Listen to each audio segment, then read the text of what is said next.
Yeah. Hello and welcome to another edition of Real Talk. Well, I'd like to thank Amanda so much for coming in to meet with us today. So Amanda's from MK Tax is going to talk to us about the top 3 changes in the Tax Act to start with. Yes, so there's 3 issues that will affect property investors. So as we know, the government's trying to slow the investment property market down. So to curb some of the deductions, the tax office has now disallowed depreciation when you buy a second-hand property on, the air conditioner, the hot water service, all those fixtures and fittings. You can still get a claim for the building, so your capital works, that's still good to go. Okay, so you get the works, but you don't get the actual fixtures and fittings anymore. That's right. Okay. But if you were to go and purchase a new air conditioner or a new hot water service, once you've actually paid the money for it, then you can claim the depreciation on that. The good thing about that, Amanda, from what I've experienced, is that the brand new depreciations of the fixtures and fittings pretty much peters out after year 5 anyway, Definitely doesn't it? does, yes. So I guess if you're buying second-hand properties, which is something that we don't particularly advocate here anyway, because we like to get the maximum in refunds, yes. we can certainly look at doing some amenity upgrades down the track, which is great. And what are the other changes?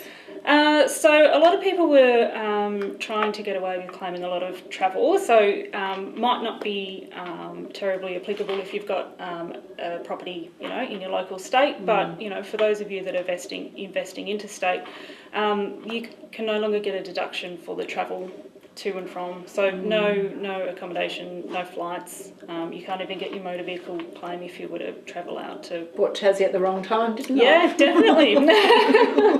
And also, probably the big one for your clients is the stamp duty. You can no longer claim the stamp duty exemption for new builds if you're a property investor. It's still available if you want to buy your first home, if you're eligible for the first homeowners. And if you're going to actually buy something off the plan to live in, I think you're still eligible for it then, definitely. aren't you? Which is a bit of a bonus, particularly to a lot of my clients actually. I would say probably about 10 property sales a year for us at the moment are investors actually buying a property with the intention of downsizing into it when it's finished. So it's a good way. Yeah, it's a good way to go about it.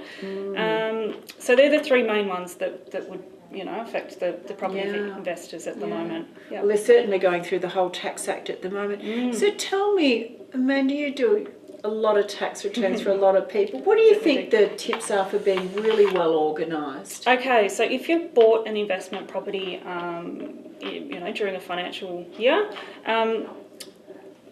make sure you provide the settlement statement to your accountant, because there's some sneaky deductions in there that you're entitled to claim. So on average, I find they're about $2,800. Can be, because you're getting, your portion of the council rates and the, water rates and that kind of stuff. So they're definitely something that you're entitled to and should claim.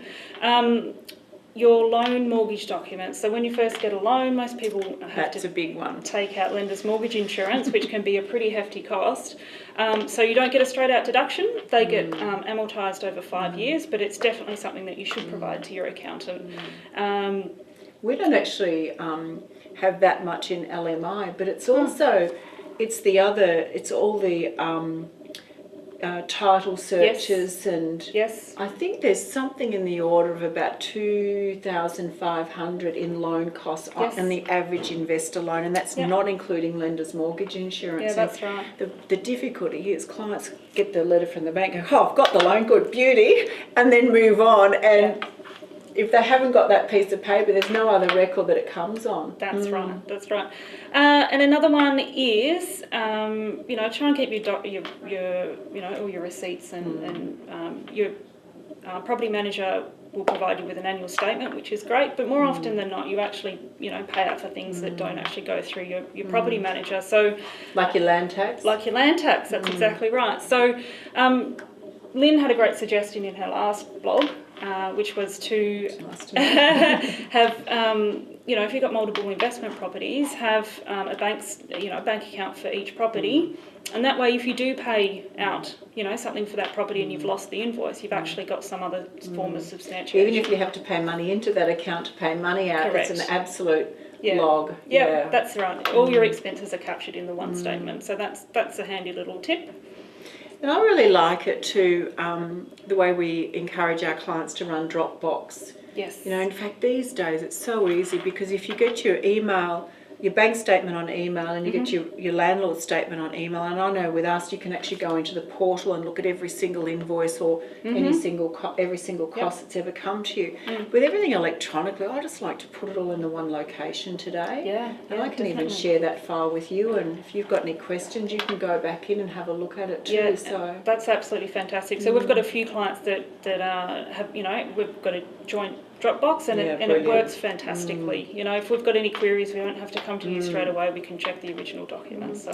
And at the end of the day, Amanda, the most important thing is to get the tax back, isn't it? Absolutely. There's no point sitting on it and waiting. It's That's better exactly better in our hands than the taxman's. And absolutely agree. helps us fund future things. And some of my clients even have, you know, they deliberately pay out of their own pocket rather than do the tax withholding, and then when they get the refund they put it off their home mortgage. That's right. Or buy their next investment property. All right, well Amanda, I love working with Amanda. She's so responsive and returns calls instantly, and I don't know, you must have a photographic memory. I don't know how you remember all those parts of the Tax Act, but no, good on you. Fine. That's what we Well, Amanda's available if anyone has any more queries. Send an email to me and I'll forward your details straight on to Amanda. So thanks again, Amanda. Pleasure. Thank you for having me. Thank you.